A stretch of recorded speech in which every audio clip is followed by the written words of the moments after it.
में भीड़ बरियार बड़ुए, औसो के महंगा बाजार बड़ुए। ए बम्हेने अब मेला में भीड़ बरियार बड़ुए, औसो के महंगा बाजार बड़ुए। जाके हो दाम अधिका दिया झिझिता जाके हो, बोल का भाव बात तोहरा गहाँ जाके हो, बोल का भाव बात तोहरा गहाँ जाके हो।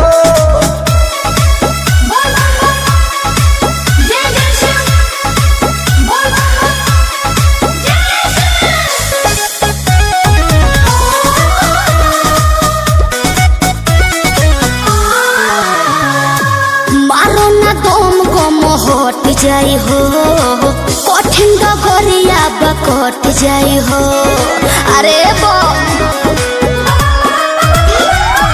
भोला बाबा के प्रसादी बाहो, सारा कवरिया करे आदि बाहो, इहे